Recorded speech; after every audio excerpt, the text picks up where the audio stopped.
Hola, ¿qué tal? Bienvenidos nuevamente a mi espacio. Muchas gracias.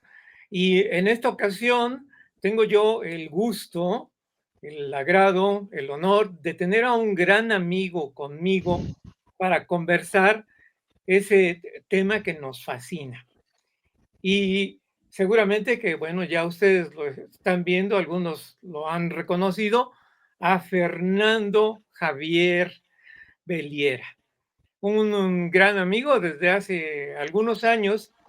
Y bueno, para las personas que no lo conocen, yo quiero comentarles que él es periodista, escritor de esta temática OVNI, y él enfoca sus artículos desde el punto de vista, desde luego, científico.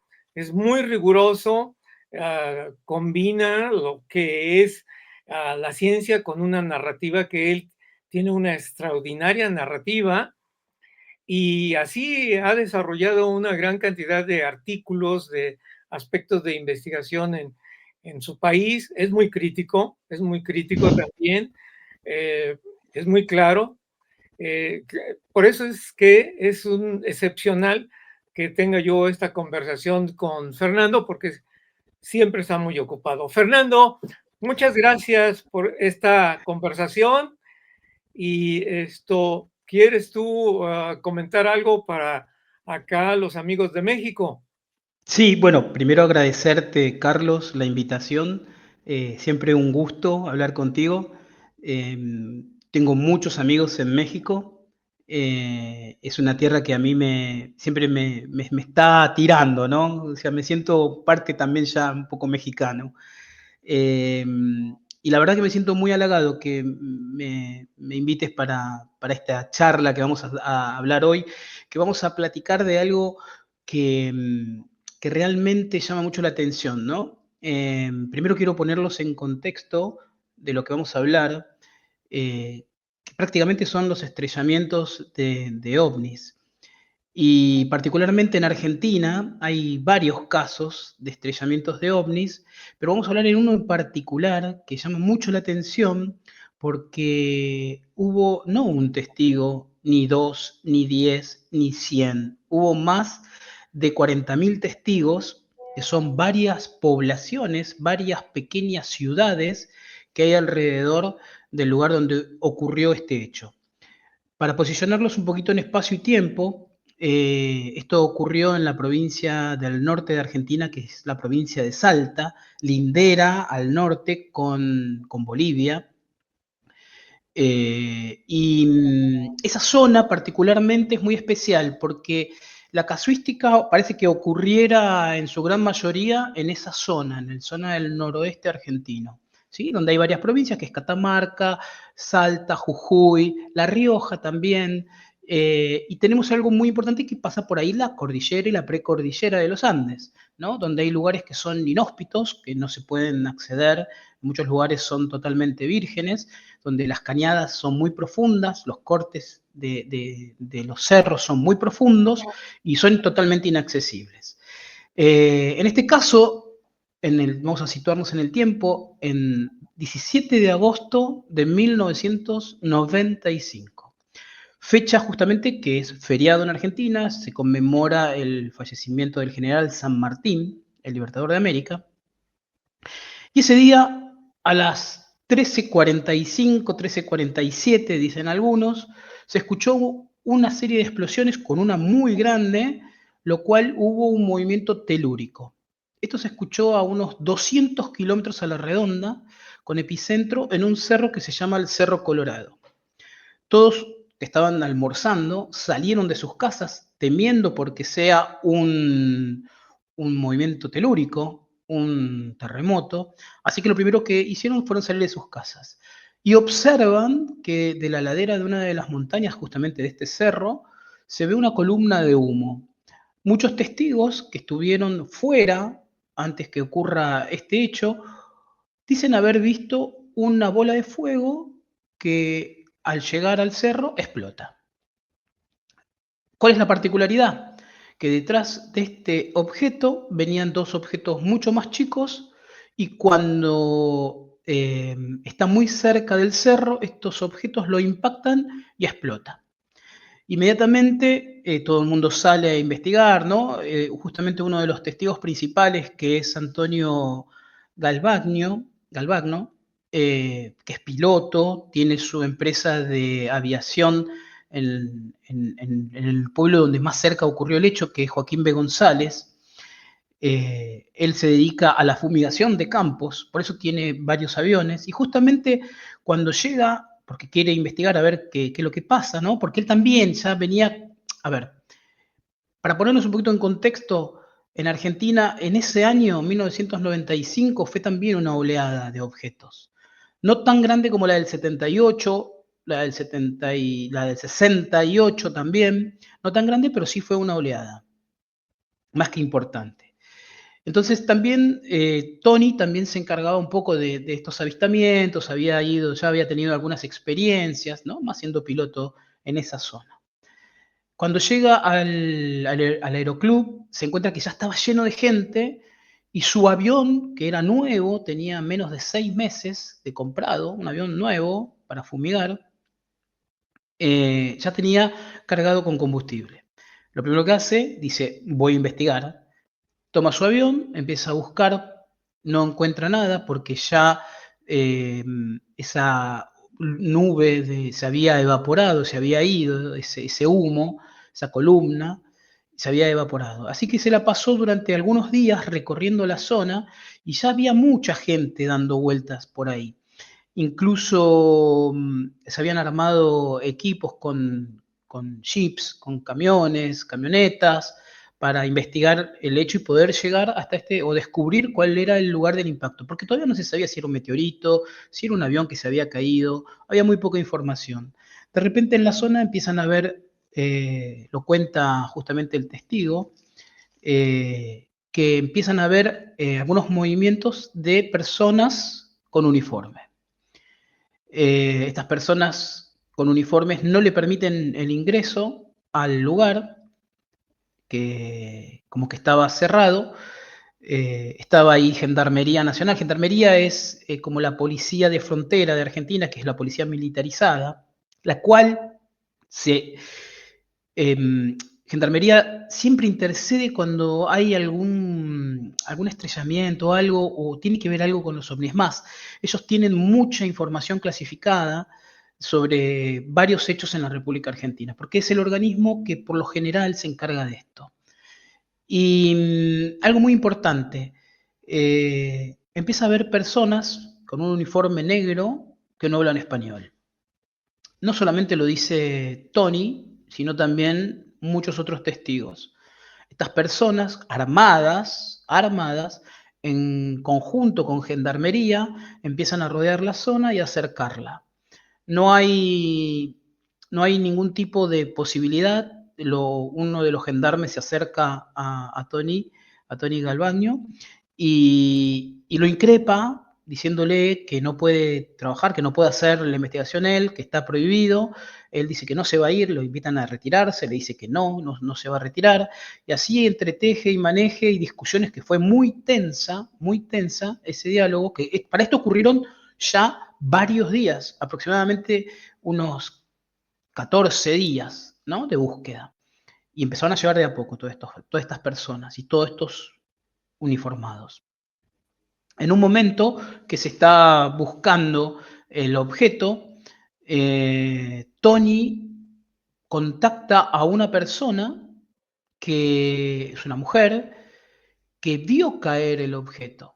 O sea, que lo vio venir, entonces se encuentra con ella y le dice que el objeto venía desde el lado de Bolivia, desde el norte, acercándose, ya tambaleando, que tenía una forma de plato, de 2 platos, ¿no es cierto? La forma clásica de platillo volador, y que se acercaba muy lentamente.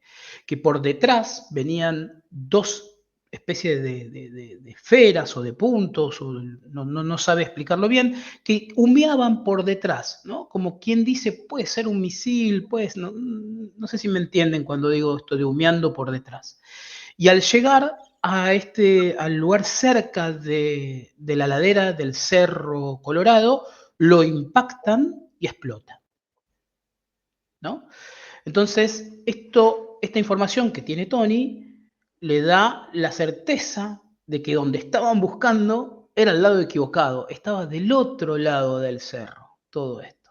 Así que inmediatamente toma su avión, se va, trata de buscar el lugar y lo encuentra. Cuando encuentra, puede observar desde arriba que hay árboles milenarios, ¿no? O sea, estamos hablando de árboles que tienen 1,5 metros del tronco, o sea, árboles muy importantes y muchas piedras.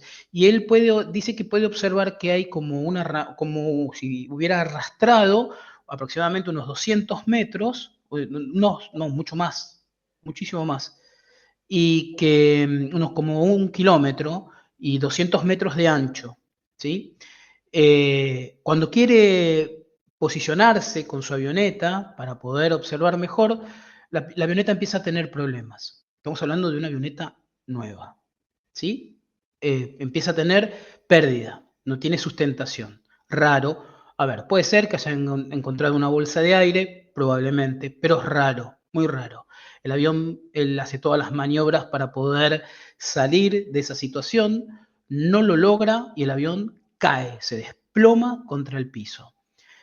Por suerte a él no le pasa nada, queda ileso, el avión queda totalmente destruido, porque estamos hablando de una avioneta muy chica que se hace para fumigar, que se dedica a la fumigación. Entonces, él tiene esa oportunidad de estar en el lugar donde fue el hecho. Cuando observa, puede ver que los árboles están como, él lo dice, como si lo hubieran tirado para todos lados y que hubo fuego importante y que las piedras estaban quemadas desde arriba hacia abajo, como que la parte de abajo de las piedras no estaban quemadas. O sea, eso da un indicio que hubo una explosión por arriba. Y un polvillo blanco cubriendo toda la zona. Él tiene la oportunidad de juntar un poco en una bolsa y guardarlo. Dato no menor. Lo viene a rescatar un helicóptero del gobierno de la provincia de Salta, se lo llevan y le dicen que, bueno, que fue muy temerario, que no puede seguir investigando, otra vez con lo mismo. Se le acerca también gente del gobierno de la provincia. Él cuando no lo dejan que no lo dejan investigar, no lo dejan entrar más a la zona, que queda toda acordonada, por gente que no habla español, como él decía, no habla español, son gringos. Lo que hace una denuncia en el municipio.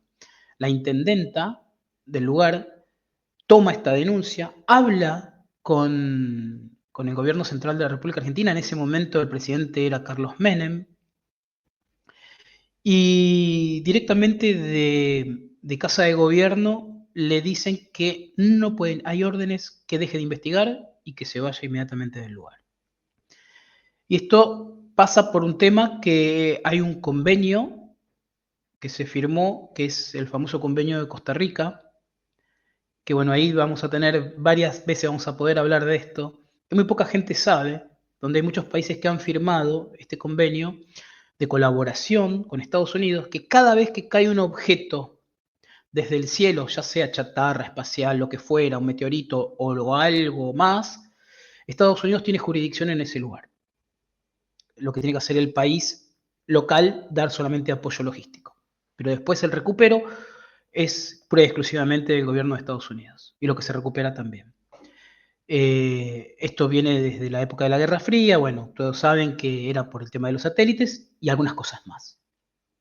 Por eso, cuando hablamos de recupero de Estados Unidos, que puede recuperar cualquier objeto caído del cielo en menos de 48 horas, es real, porque tiene el apoyo logístico del gobierno local. En este caso, la central de inteligencia de Estados Unidos tenía base en Santa Cruz de la Sierra, Bolivia, o sea, es otro país, el país hermano de Bolivia, que está muy cerca, es justamente la zona lindera a la frontera con Argentina y justamente con Salta. La cuestión es que él trata de insistir con seguir investigando, puede hablar con un gendarme. El gendarme le da una clave que dice, bueno, yo tengo que ir a recuperar porque voy a ir con la gente de la NASA, decía que no era gente de la NASA, pero bueno, este gendarme en su inocencia decía que era gente de la NASA, que sí que le había confirmado que había caído un objeto y que habían encontrado una parte de unos 3 metros aproximadamente de un material súper liviano, que lo podían levantar con una sola mano. No pesaba absolutamente nada, nada. Entonces él iba a ir con un helicóptero, se iba a enganchar en una escalerilla y lo iba a agarrar y lo iba a trasladar hasta el lugar donde estaban estas personas. La cuestión es que le dijo, Calcaño le dice, no, no te van a dejar, seguramente te vas a quedar con las ganas, y así fue. A la tarde él vuelve muy enojado, el gendarme justamente habla con Tony y le dice que tenía razón, que no siquiera le dejaron entrar, que ellos se encargaron de todo y no sabe qué pasó. Así que la colaboración, justamente el jefe de gendarmería le dio la colaboración a Tony para que pueda investigar del lado de afuera. Pero sucede algo muy importante. Desde el gobierno de la provincia de Salta, un amigo de Tony se comunica con él vía telefónica y le dice que por favor deje de investigar el hecho, porque corría peligro su vida y que le aconsejaba que se vaya por un tiempo de la provincia de Salta, que se aleje de la zona. Obviamente Tony hizo caso y por un tiempo se alejó. Este caso tiene mucha data, como por ejemplo, un ingeniero de Plus Petrol que trabajaba en un pozo en la zona y que justamente esto cae, o este incidente ocurre a menos de 1500 metros de donde estaban justamente perforando él y unos 6 obreros más. En el momento él puede ver el objeto. Él lo describe como un objeto plateado, también en forma de plato, con unas medidas impresionantes, de aproximadamente entre 250 y 400 metros, ¿sí? De diámetro, muy grande. Y que por detrás lo venían persiguiendo estas dos cosas, estos dos objetos que lo chocan y hace esta explosión. El objeto nunca cae a tierra. Eso es una de las cosas, no se estrella en la tierra. Lo que deja esa marca y todo eso es justamente el efecto de la explosión, ¿no? Y un dato no menor. Él cuenta que el objeto, en vez de explotar hacia afuera, implosiona, y esa implosión, cuando llega a su límite, es donde larga toda la energía, que a él y a los obreros lo tiran al piso, los revuelca por el piso como si fuesen plumas. Y eso es un dato no menor, no menor. Y vamos a otro dato que es el más interesante de todos.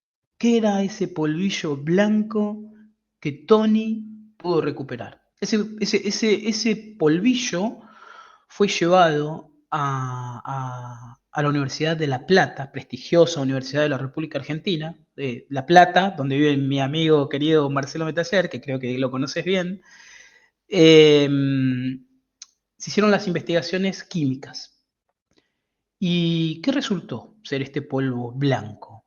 Resultó ser, si no me equivoco, níquel a una alta pureza, 98%. En la Tierra no existe esa pureza. La pureza máxima es de 72-73%, si no me equivoco, pero nunca podría ser del 98%. Así que esa muestra es extraña. ¿Qué pasó con el resto del polvillo del lugar? Desapareció. Se deshizo, desapareció, nadie sabe. Así que este es un caso muy interesante, porque lo vieron muchas personas. Estamos hablando de más de 40.000, 50.000 personas de los pueblos alrededores. No nos olvidemos que esta explosión se escuchó a 200 kilómetros a la redonda. Entonces, es imposible negarlo, es imposible. Ahora, podemos tirar teorías, podemos tirar muchas teorías y podemos hacer muchas conjeturas también. Si nos vamos para el lado científico o el lado un poco más pragmático, podemos decir que puede haber sido una aeronave de Estados Unidos y que o no, y que fue destruida porque estaba por caer en un lugar que no debía. ¿Puede ser? Puede ser. Ahora llama mucho la atención las medidas, llama mucho la atención cómo fueron los procedimientos, ¿no es cierto? Hay muchas cosas que nos dejan todavía en dudas. Si me preguntás a mí qué fue, y yo estaría seguramente, todos los hechos me llevan a que es un estrellamiento o sí, diría más que estrellamiento, una destrucción de un objeto volador no identificado. Esa es mi postura. ¿Qué es esos dos objetos que tú mencionas que perseguían o que seguían al Ujú. grande? La gente que lo describe en proporción, me dices que eran más pequeños. Sí, sí, sí, muy pequeños. Entonces, ¿qué otra posible explicación se pudiera dar de que esos otros dos objetos pudieras deberse a una guerra interestelar por el tipo de movimiento? Es muy probable, es muy probable. No descartamos nada, ¿no? Porque no sería la primera vez que pasa. No nos olvidemos que también, si no me equivoco, no quiero errar en el año, no sé si fue en el 91 o en el 95, el ST-91, si no me equivoco, el transbordador espacial, puede filmar a esos objetos que van saliendo de la Tierra y que se eleva un misil, que no es un misil porque a una velocidad hipersónica y en ese momento no había tanta tecnología, sale de la Tierra, cruza la atmósfera y casi intercepta una de estas luces que se escapa rápidamente hacia el espacio profundo. Si no mal no recuerdo, fue en el mismo año. Así que no sería nada extraño. Y también coincidiría un poco con este oleaje, ¿no? Del año 95. Entonces, puede ser, es muy probable eso. Es muy probable. Ahora, quién es bueno y quién es malo, no te lo puedo decir eso, ¿no? Porque eso no lo podemos saber nunca, o por lo menos por ahora no lo vamos a saber. Pero a mi interpretación creo que hay fuerzas benignas y fuerzas malignas. El mal y el bien existen en todo el universo, lo bueno, lo malo, lo opuesto, lo negativo, lo positivo, existe arriba abajo, adentro afuera, así que no sería nada extraño, no todo es color de rosas allá afuera, y bueno, creo que pasa un poco por ahí, sí. Mencionaste al principio que fueron muchísima gente lo que observó esa caída eh, por las poblaciones alrededor. Ujú. Y fue mucha gente que lo vio, entonces, ¿hubo crónica de los periódicos en aquel entonces? Sí, sí, sí, sí. Al segundo día, el día 18, empezaron a caer medios locales y después los medios nacionales. Pero se tapó muy rápidamente, ¿eh? Hubo orden del Estado en no informar. La orden fue esa, no investigar, no informar.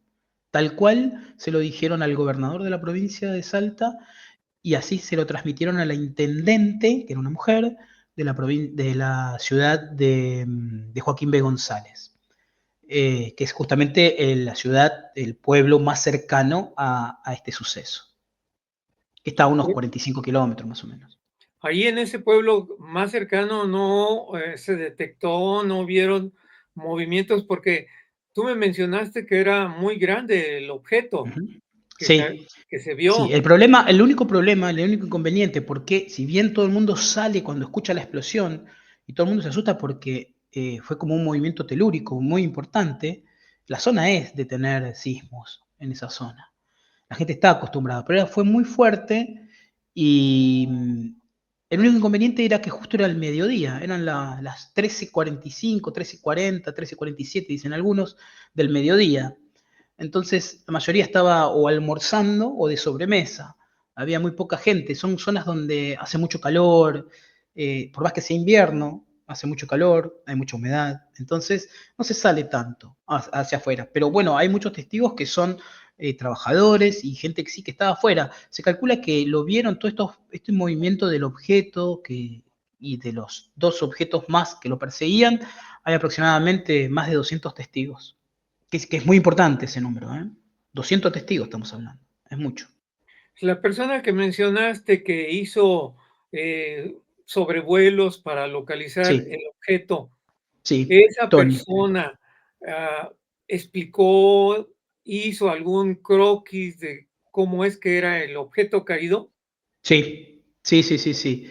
Sí, yo tengo un audio de él, que te lo voy a enviar, justamente, que porque hay un problema a veces con la interpretación de la información, ¿no? Yo de tantos años supongo que te debe pasar lo mismo. A veces los testigos cambian un poco el relato, pero quizás es por el paso del tiempo y a veces agregan o omiten cosas, pero quizás es por el paso del tiempo. Si bien la trama siempre es la misma, que es lo que hay que tener en cuenta en la investigación, que no se vaya de las ramas, ¿no?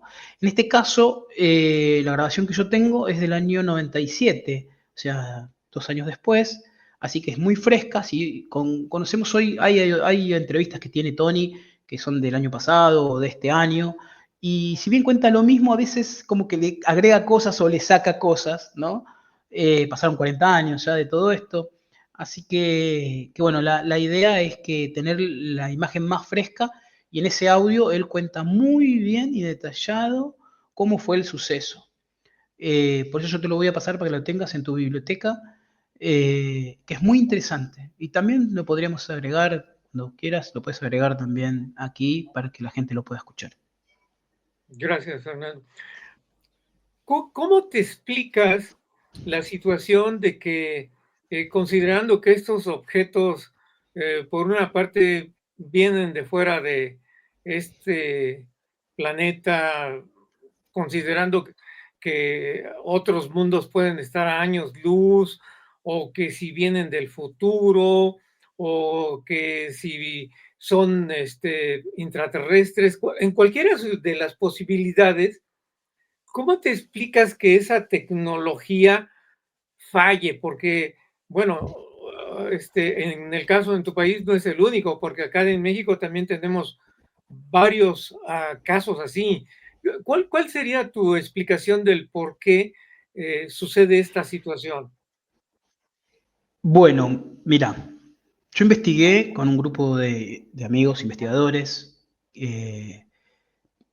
justamente este tema, ¿no? Los estrellamientos de objetos no identificados.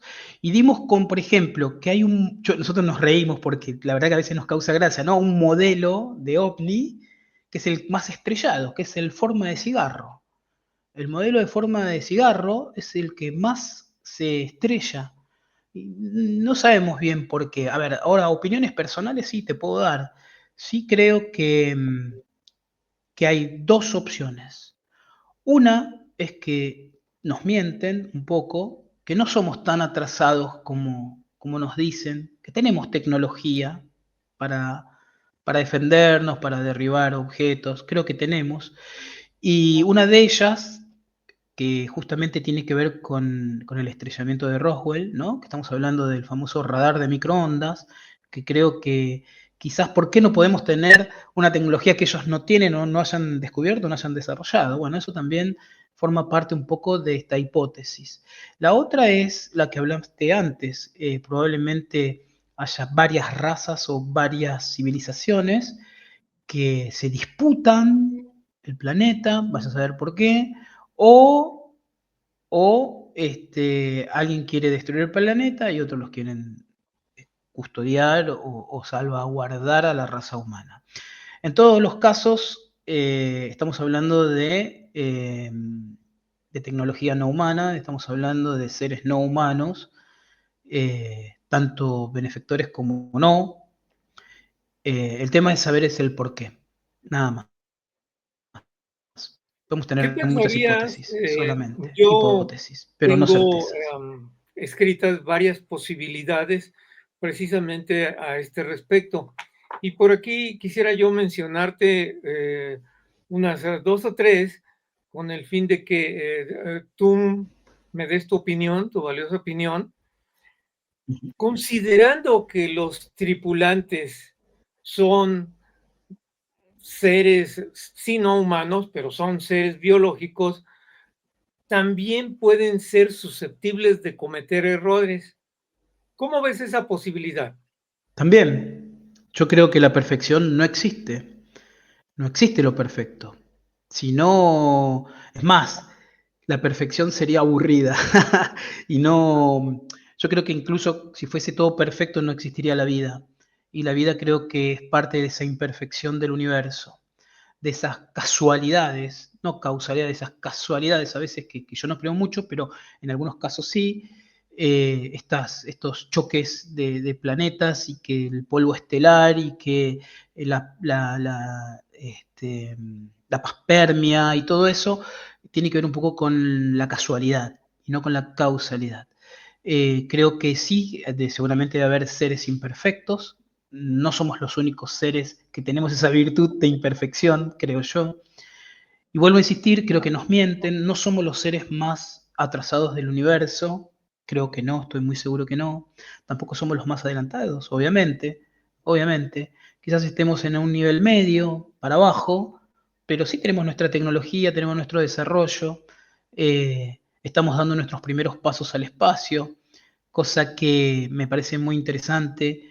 Creo que en esta carrera que hemos quedado retrasados en el espacio, ¿no? En el descubrir un poco más. Desde la Luna hubo 50 años donde no se hizo prácticamente nada, se mandaron un par de rovers a Marte y nada más.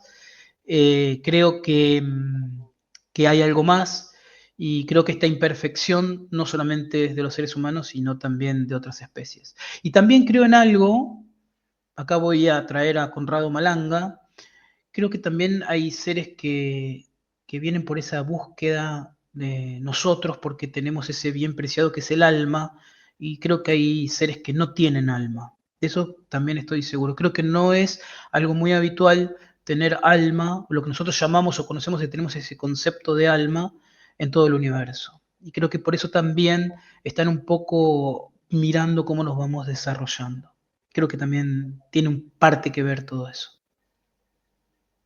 ¿Cómo verías el aspecto de que algunos contactados, abducidos, han dicho que eh, cuando son abducidos, que los llevan a la nave, eh, describen que no ven una gran cantidad de controles y que estos seres, hay una interrelación de mente-máquina?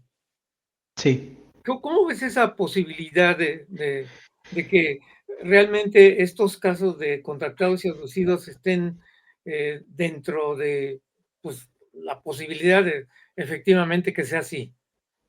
Mirá, hay muchos casos, incluso estuve investigando un caso reciente, que en realidad no es un caso reciente, es un caso muy antiguo, pero recientemente se dio a conocer, y tiene que ver con un poco de que estos aparatos que van, polulan por el universo, tienen algo de biológico también.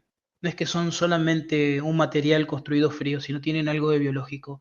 Y que a través de esta parte biológica que tienen estos aparatos, pueden hacer una interconexión con los seres, con los tripulantes de, de estos. Entonces, esta conexión intrínseca que hay entre el aparato y entre sus tripulantes lo convierten como en una sola persona, lo cual está bueno porque le da mejor maniobrabilidad y mejor conexión para poder acceder a todos lados, ¿no? Sin tener que utilizar tanto botonerío, digo yo, tantos cables como quizás nosotros estamos acostumbrados. Quizás o seguramente es una tecnología súper avanzada a la cual en algún momento vamos a llegar, seguramente. Tiene que ver un poco más, creo que con la biotecnología.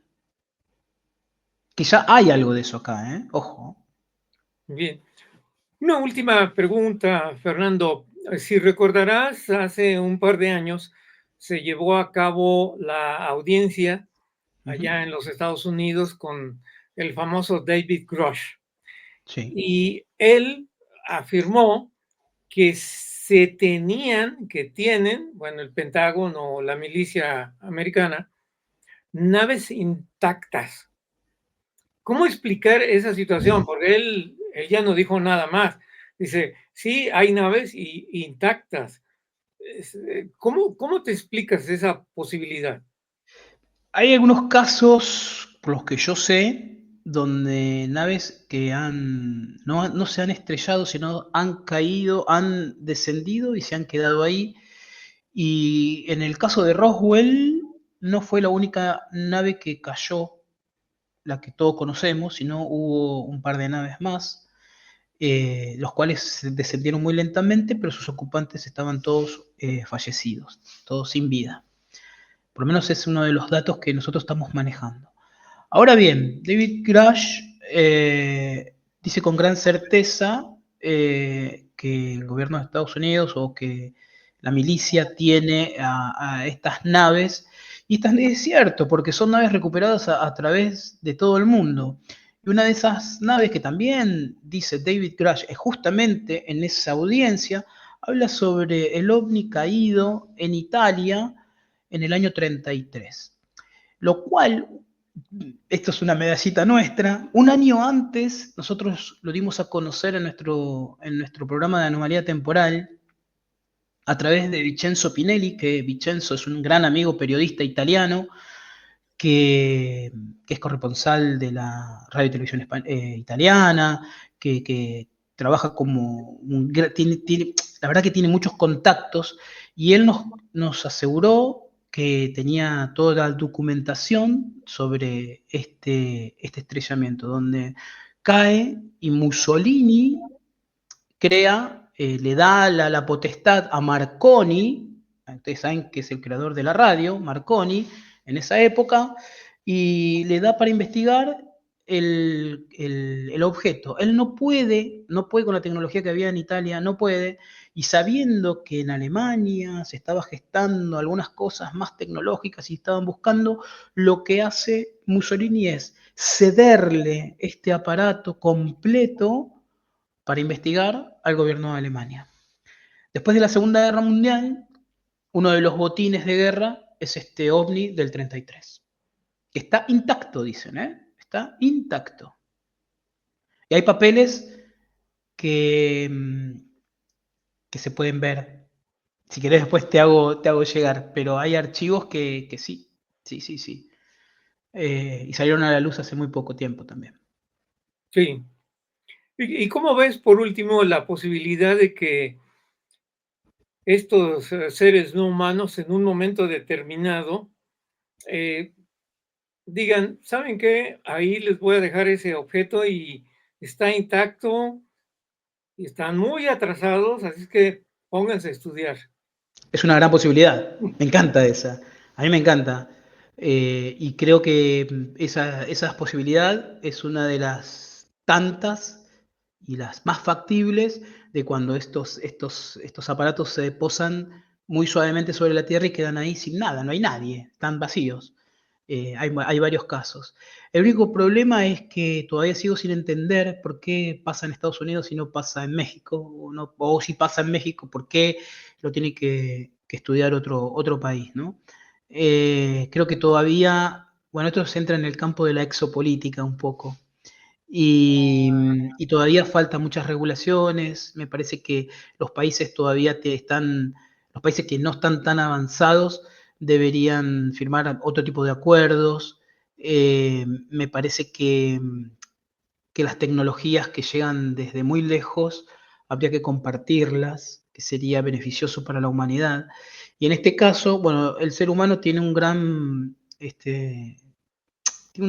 defecto, que es, quieren hacer armas militares, ¿no? Cuando podríamos hacer, no sé, un reactor nuclear con tecnología limpia, ¿no? Que no tenga radiación, o sea, podríamos hacer, no sé, la fusión en frío, no sé, tener otros metamateriales. Yo he tenido oportunidad de ver metamateriales, tener metamateriales en mi mano, lo cual es sorprendente.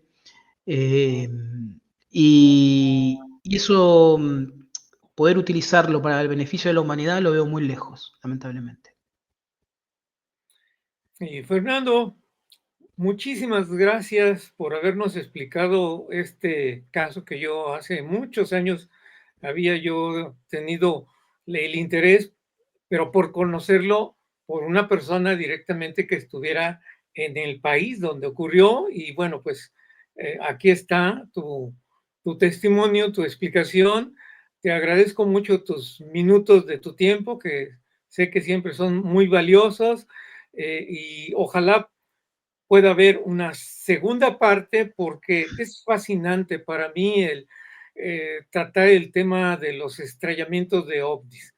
Así es que muchísimas gracias por tu tiempo, Fernando. No, por nada, muchísimas gracias y siempre, siempre un placer hablar contigo. Pues hasta pronto entonces. Un abrazo grande.